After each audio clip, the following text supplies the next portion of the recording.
রাজধানীর পল্লবীতে চাঞ্চল্যকর মঞ্জুরুল ইসলাম বাবু উরফে ব্লেড বাবু হত্যাকাণ্ডের ঘটনার অন্যতম আসামি রাব্বি উরফে কুত্তা রাব্বিকে গ্রেপ্তার করেছে ডিবি পুলিশ।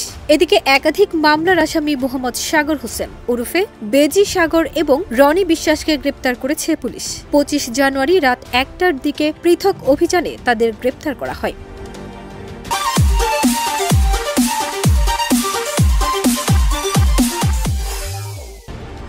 ডিবি সূত্রে জানা যায়, পল্লবীর বঙ্গবন্ধু কলেজের পশ্চিম পাশের নতুন রাস্তায় গত ২০ জানুয়ারি বিকেল ৩:৩০টার দিকে আধিপত্য বিস্তার ও পূর্ব শত্রুতার জের ধরে প্রতিপক্ষের এলো পাতারি ছুরিকাঘাতে ভিকটিম মঞ্জুরুল ইসলাম বাবু গুরুতর আহত হয়। পরবর্তীতে তাকে স্থানীয় একটি হাসপাতালে নিয়ে যাওয়া হয়। সেখান থেকে পরে ভিকটিমকে কুর্মিটোলা জেনারেল হাসপাতালে নিয়ে গেলে কর্তব্যরত চিকিৎসক তাকে মৃত ঘোষণা করে।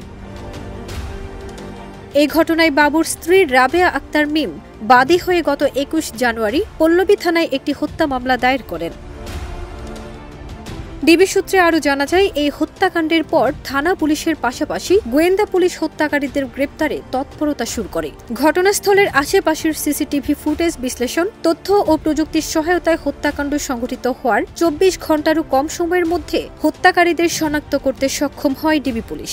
পরবর্তীতে গোয়েন্দা তথ্যের ভিত্তিতে পল্লবী এলাকায় অভিযান পরিচালনা করে ওই মামলার অন্যতম আসামি তুফান ও মুরাদকে গ্রেপ্তার করা হয়। আর গতরাতে রাব্বি ওরফে কুত্তা রাব্বিকে গ্রেপ্তার করা হয়। এ নিয়ে ব্লেড বাবু হত্যাকাণ্ডে জড়িত ৩ জনকে গ্রেপ্তার করা হয়। ফারজানা নিকিতা, দেশ রূপান্তর।